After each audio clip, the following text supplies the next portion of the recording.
My name is Gillian, and I'm going to be talking to you about Judaism and Zoroastrianism. Judaism originates from a Semitic group of people influenced by Babylonian civilization. Information about Hebrews is mostly found from the Hebrew Bible. Abraham, the founder of Judaism, rejected polytheism in his homeland and migrated with his family to Israel.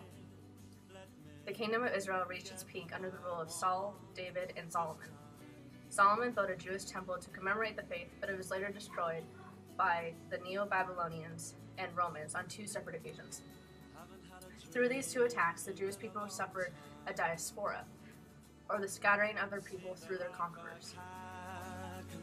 The religion still lives on today and has influenced many religions, including Christianity and Islam. Zoroastrianism. Zoroastrianism is the official religion of the Persian Empire, based on the teachings of Zoroaster. Zoroaster's beliefs were eventually recorded into the Zen Avesta, known as the Book of Zoroastrianism. The religion was focused on Ahura Mazda, a supreme deity who brought all things into life. Zoroastrianism is known as a monotheistic religion that focused on free will and the universal struggle between good and evil. The religion faded as the Persian Empire weakened, but has influenced many long-lasting monotheistic religions.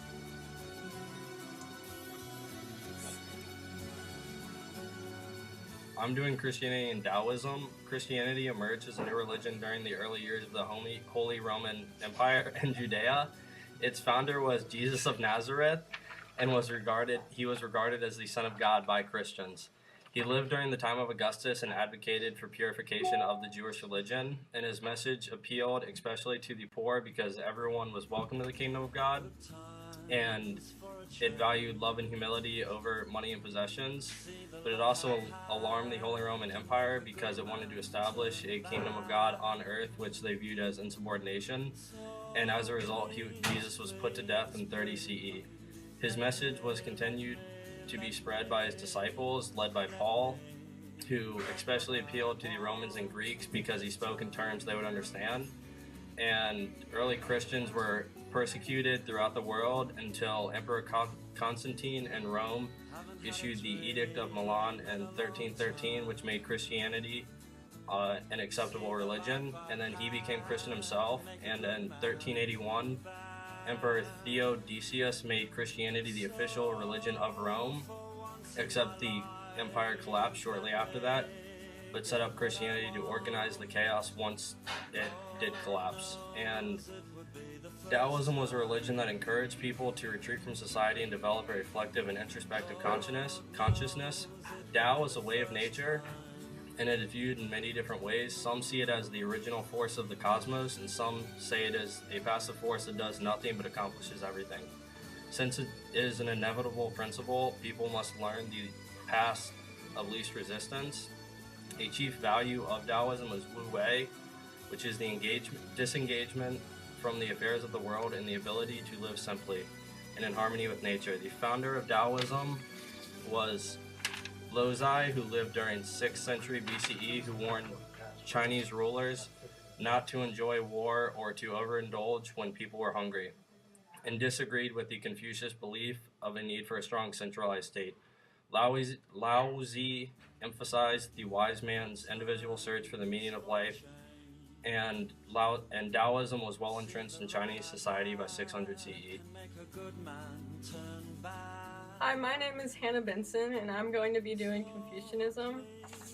So, Confucianism began during the Zhou era with the creation of the Analects, which compiled teachings of Confucius after his death. Confucianism ideas were built on Chinese traditions. The principle of reciprocity, based on the idea of yin and yang, gave the notion that people give and take equally within the 5 basic relationships of society. Because these relationships may be hierarchical or unequal, they are checked through 3 essential values: Zhao, Ren, and Li. Zhao conveys filial piety or devotion of an individual to their family. Ren is kindness and benevolence. Confucius aimed mainly for the government to achieve Ren. Li states that people should treat one another according to convention. Confucianism worked in China because it emphasized the formation of an orderly society. Buddhism is the third largest religion today, but it didn't get like that overnight. Different from other religions, Hinduism didn't develop at one specific point. It developed from a set of ideas over time. The result product was a blend of the early religions from the Aryans and the Dravidians. The religion itself can be classified as polytheism since they worship multiple gods. However, Hindus consider all of their gods a part of one universal spirit, so they can make the argument towards the monotheistic classification as well. For example, Vishnu is the god that is said to be the preserver, and Shiva is the god that is said to be the destroyer, but they're both a part of the one universal spirit.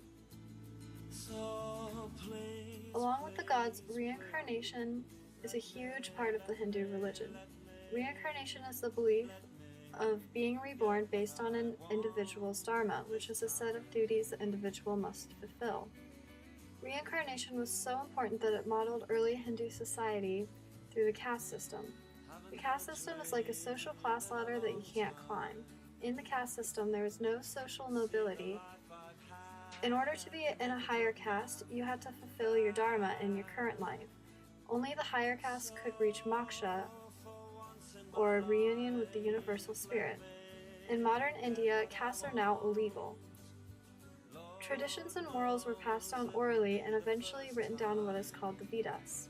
The Vedas are multiple epic poems that tell the stories revealing Hindu beliefs. Examples from the Vedas are the Rig Veda and the Mahabharata. The Rig Veda, for example, explains the human relationship with the gods. Hinduism is so interesting, no wonder it's the third largest religion today. Buddhism originated in the Ganges River Valley.